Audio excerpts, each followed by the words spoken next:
silence before the storm the galaxy had forgotten 10,000 years is a long time, even for the longest Lel species. The Xanther Dominion had risen to power in humanity's absence, their crystalline ships gliding through the stars. Like predators in the night, they controlled 60% of the Milky Way, their governance unchallenged, except for minor skirmishes with the VA Confederacy and other lesser powers. First Speaker the Xeric stood on the observation deck of his flagship, the Crystal Ascendant, gazing at the holographic display of Dominion territory, a galaxy of order of progress, under their careful guidance. The primitives had been uplifted, the troublemakers had been subdued, and the myths of the past, the violent species that once threatened galactic harmony, were nothing but cautionary tales told to younglings. First Speaker, we've received a priority transmission from Science Feely. Empirical truth. His aide announced crystal fragments in her headdress, tinkling softly as she bowed.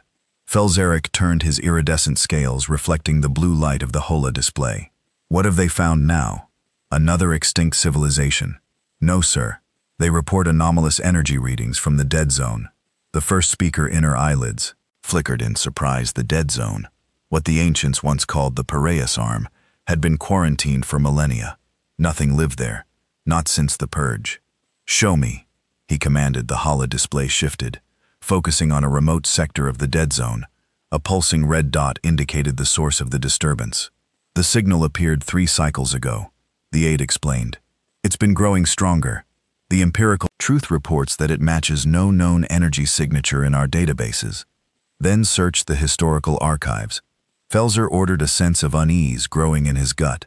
Hours later, the first tier found himself in the ancestral archives, a vast chamber, rarely visited by anyone but historians, and the occasional spiritual seeker, the chief archist Elder Villar, a Xanther so old his scales had faded to a pale, translucent white, approached with a data crystal cued in his gnarled hands. We found a match, the Elder whispered, his voice raspy with age. It is troubling. The data crystal was inserted into the reader, and the holographic display flickered to life. Ancient footage, grainy and distorted, showed massive ships, brutal in their design, all sharp angles, and exposed weapon systems firing upon Xanther vessels. The energy signatures from their weapons match the anomalous readings perfectly. These are records from the Great Purge, Elder Voslar explained. When our ancestors faced extinction at the hands of the humans, Felzer felt his blood run cold. Humans, the violent bipeds who merely destroyed galactic civilization before they were finally eradicated, or so the history claimed impossible. The humans were wiped out. 10,000 years ago, their planets were bombarded into lifeless husks. Elder Villar's eyes reflected the ancient footage of destruction. Were they the final offensive against Earth, resulted in a massive energy surge that destroyed half the attack fleet? Our ancestors assumed it was a final act of defiance, a suicide weapon. But what if it wasn't? What are you suggesting? Elder, what if they didn't die? What if they simply left, disappeared to lick their wounds, to hide, to wait, before or Elzerk could dismiss this preposterous notion? His communicator chimed. First Speaker. The voice of his aide sounded panicked. The empirical truth has gone silent before contact was lost. They transmitted images of a structure activating in the dead zone. It's enormous across the galaxy. In what the Xanthor called the dead zone, a colossal station was awakening. Deep within its corridors, automated systems performed checks and diagnostics, power flowing through conduits that had lain dormant for millennia. The station UNF Bastion Alpha had been waiting, its AI patiently monitoring the galaxy, watching for signs that it was time. In the heart of the station, cryogenic pods began the revival process. Inside one such pod, Admiral Helen Vasquez opened her eyes for the first time in 10,000 years. The Rev was disorienting, but her training kicked in immediately. She assessed her surroundings, noting the soft blue emergency lighting and the gentle hum of the station coming to life. Status report, she croaked, her voice rough from disuse. The station's Meyer responded immediately, its voice calm and measured. Good morning. Admiral Phase 1 activation complete. Fleet status 98% operational. Basan Alpha is online. At 247 years since operation, Exodus Helena sat up slowly, muscles protesting as she swung her legs over the edge of the pod. and the signal confirmed. Admiral, the Nexus beacon has been detected. The criteria have been met. It is time for the return. A ghost of a smile crossed Helena's face. Then, let's wake the others. The long night is over. Elsewhere in the galaxy, the Xanther Dominion mobilized. Felzer had ordered a battle fleet to investigate the disturbance in the dead zone. 20 ships of the line. The pride of the Dominion approached the coordinates of the lost science vessel. With weapons, Charge Fleet Commander Vex Toril stood on the bridge of the inevitable dominance, watching as his ships dropped out of faster-than-light travel. Before them floated the SAS of the empirical truth, its crystalline hulls shattered, and beyond it, by the first egg, someone whispered. A massive station hung in space, its dark metal surface coming alive with lights and activity. It dwarfed even the inevitable dominance, which was the largest vessel in the Dominion fleet, and surrounding it, appearing from what seemed to be cloaked, physicians were ships, hundreds of ships, their designs unfamiliar, yet somehow threatening. Scan those vessels, Vex Toril ordered, his voice steady, despite his racing pulse. Sir, the energy signatures match those in the historical archives. These are human vessels. Vex TL's inner eyelids flickered rapidly. Impossible. The humans are extinct, sir. His communications officer called out. We're receiving a transmission from the station. Put it through the whole of screen flickers, rec. And Vex Toril found himself looking at a Benale creature with hairless skin and flat teeth. A human female, if the historical records were accurate. This is Admiral Helena Vasquez of the United Nations Defense Force, she said, her voice firm and commanding. Your vessel has entered restricted space. Identify yourself and state your intentions. Vex Toril threw himself up to his full height. I am Fleet Commander X Toril of the Xanther Dominion. You are trespassing in Dominion territory. These sectors have been under our control for thousands of years. The human expression didn't change. This station and the surrounding space have been under human control for far longer. Commander, your presence here is a violation of boundaries established before your civilization. Achieved spaceflight Vax. Toril felt a surge of anger. The humans were defeated in the Great Purge. Your kind is supposed to be extinct at this. The human's mouth curved upward, in what the commander recognized as a smile. Though on a human, it didn't seem friendly. Reports of our extinction have been greatly exaggerated. Commander, we simply chose to step away for a time. Now we have returned. You have 1 standard hour to withdraw your forces from this sector. This conversation is over. The transmission cut off, leaving Vex Toril staring at a blank screen. Sir, his tactical officer spoke up. We're detecting energy buildups across the human fleet. They appear to be powering weapon systems. Vex Toril's mind raced his 20 ships against hundreds of human vessels. The odds were not favorable, but to retreat would be to show weakness, to acknowledge the humans as equals, or worse, superiors. Maintain position, he ordered, and informed the first speaker. The human have returned aboard. Bastion Alpha Admiral Vassi turned to her newly awakened command staff. The Xanther, just as arrogant as our records indicated, she said, watching the alien ships on the tactical display. Commander Reinhardt, her second in command, nodded. They won't retreat. Their historical response patterns show they interpret withdrawal as weakness. Then we demonstrate our capability. Helena decided. Tactical, prepare a precision strike. Target their flagships. Propulsion systems only. No casualties. If possible. Yes. Admiral Helena gazed at the display, her expression solemn. 1,000 years of preparation had led to this moment. Operation Exodus, humanity's greatest gambit, had worked. They had disappeared when defeat seemed inevitable, retreated to the darkest corners of the galaxy, to rebuild, to evolve, to prepare. And now they had returned to a galaxy that had forgotten them, a galaxy that would soon remember why humanity had once been feared. Strike authorized, she said quietly. A single beam of concentrated energy lanced out from Bastion Alpha, striking the inevitable dominance with surgical precision. The Zath flagship's engines went dark, leaving it adrift in space. The message was clear. We could have destroyed you, but chose not to. Helena watched as panic spread through the Xanther fleet. Some ships moved to assist their flagship, while others adjusted their positions. Weapons trained on the human vessels. Open a channel, she ordered once again. Fleet Commander Vex Toril's face appeared on the screen. though now the bridge behind him was bathed in red emergency lighting. "That was a demonstration," Commander Helena said calmly. "We have no desire for conflict, but we will defend what is ours. You have 55 minutes remaining to withdraw." As she ended the transmission, Helena knew that the real battle was just beginning. Not a battle of weapons, but of wills. Humanity had returned to claim its place among the stars, and the galaxy would never be the same. The resurgence of Titans. The news spread through the galaxy like a shockwave. Humans, the legendary destroyers, the mythical warriors of old, had returned in the grand assembly hall of the Xanther. Dominion capital world. First Saker, the Xeric, faced an unprecedented crisis. 20 ships of his finest fleet now drifted powerless, towed back to Dominion space by the very beings they had gone to confront. The humans had disabled their vessels with surgical precision, then offered to escort them home, a calculated humiliation that demonstrated both technological superiority and a disturbing confidence.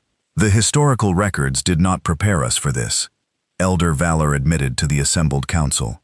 "The humans we face now are not the same as those our ancestors fought." Holographic displays showed the human battle station and the fleet surrounding it. Analysis indicated that their technology had advanced, far beyond what the historical records documented. Their ships move with impossible grace. Their energy signatures defy conventional understanding, and their communication systems easily penetrated the Dominion's most sophisticated encryption. "What do they want?" demanded Counselor Treva, her crystal headdress vibrating with agitation. Feeler raised his hands for silence. "They have made no demands beyond recognition of their territorial claim to what we call the Dead Zone. Admiral Vasquez has requested a diplomatic meeting." A murmur ran through the assembly. "Well, diplomacy with humans. It could be a trap," someone suggested. "If they wanted to destroy us, they could have done so already," Felser countered. "I have agreed to the meeting. We must understand what we are facing." The diplomatic vessel, Harmonious Accord, departed the next day, carrying first speaker, Theric, and a small contingent of advisors. The journey to the edge of the Dead Zone, now officially recognized as human space, was tense. Historical recordings of the Great Purge played on repeat in the Seal Zark's private quarters as he studied the ancient enemy. What he saw disturbed him. The humans fought with a ferocity the Xanther had never matched. They sacrificed themselves without hesitation, employed tactics that seemed suicidal, until they succeeded, and adapted to setbacks with frightening speed.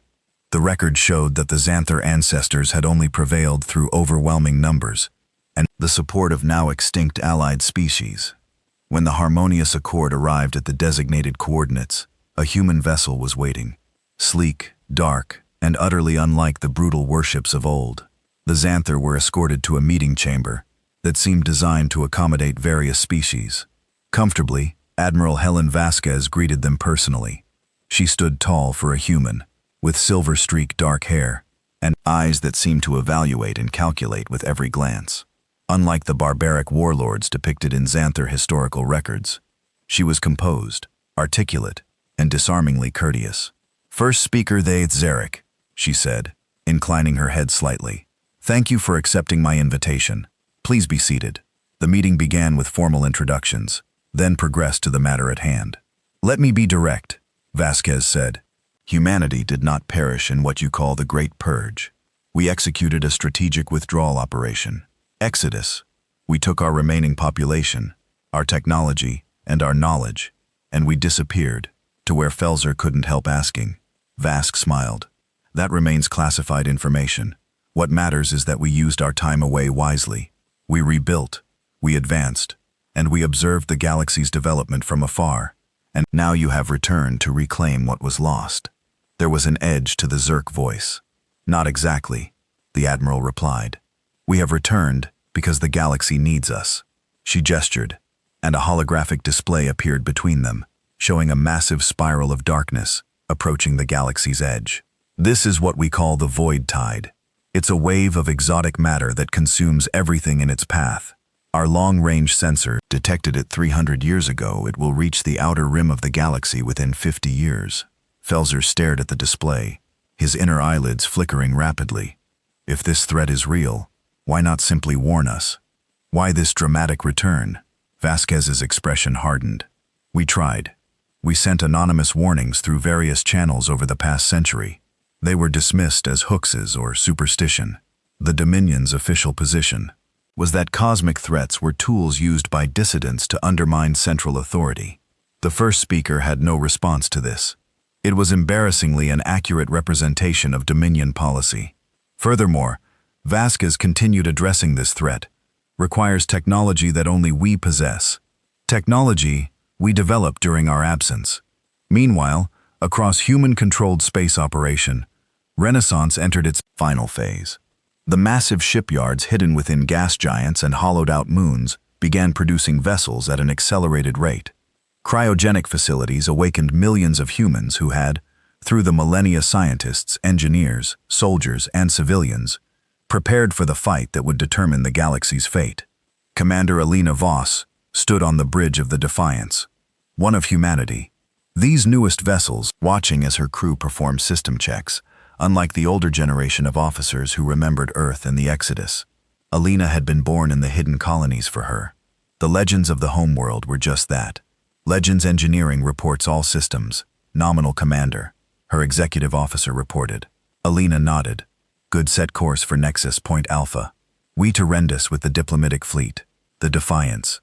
SLI into the quantum stream, a method of faster-than-light travel, developed during humanity's absence, and emerged near the massive station, where Admiral Vasquez continued her diplomatic efforts.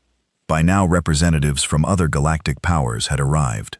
The Insectoid VA Confederacy, the Gaseous Ethereal, the machine intelligences of the Synthetica Collective, each regarded humanity with a mixture of fear, curiosity, and skepticism. Elena was assigned to brief them on the Void Tide and humanity's proposed solution. As she entered the grand conference chamber, she felt the weight of history on her shoulders. These were the descendants of those who had driven humanity from its home. Now they would have to work together or face extinction. The Void Tide consumes all conventional matter, Elena explained. Displaying simulation models on the whole projector, it converts it into exotic dark energy that further fuels its expansion. Once it reaches the galactic rim, we estimate complete consumption of the Milky Way within 300 years. And you expect us to believe that only humans can stop this threat? The Voth representative's mandibles clicked with suspicion. The Lena activated another display, showing a massive ring-shaped device. This is the AIS array. It generates a quantum barrier that can repel the Void Tide. We've successfully tested smaller versions. Now we need to construct the full-scale system at key points around the galaxy. And the cost of this assistance, the ethereal representative's form, rippled with what might have been skepticism. Cooperation, Elena stated simply. Recognition of human sovereignty over our reclaimed territories. And a new galactic charter that ensures peaceful coexistence. The chamber erupted in multiple languages. Voices raised in argument and disbelief. The Synthetica representative raised a metallic hand for attention. Our probability models indicate the humans speak the truth. It intoned, the threat is real. We have detected anomalies consistent with their data. The question is not whether we face extinction, but whether their solution will work. Admiral Vasquez, who had remained silent until now, stood. We will provide full technical specifications of the Aegis array to your scientists. Verify our claims, test our theories, but do not waste time in denial. The Void Tide approaches indifferent to politics. As the galactic representatives argued among themselves, Elena slipped away to a quiet observation deck. Through the transparent aluminum viewport, she could see the massive human fleet, assembled nearby ships of all sizes, from nimble corvettes to city-sized dreadnoughts, hung in the darkness like a promise or a threat. Admiral Vasquez joined her a short time later. How did they take it? Elena asked about as well as expected. The Admiral replied, the Xanthar are suspicious. The Voth are calculating the advantages, and the Synthetica are running simulations. But they'll come around. They have no choice. Dean watched as a new vessel emerged from the quantum stream. The Prometheus, humanity's most advanced ship. It dwarfed everything around it. Its hull, gleaming with integrated quantum technology. Is that wise? She asked, nodding toward the behemoth. Showing them our best Vas. Smiled faintly. It's a calculated risk. They need to understand that we're not the same humans their ancestors faced. We've evolved. We've transcended many of our former limitations and our former aggression. The Admiral's expression grew solid. That we keep. It served us well.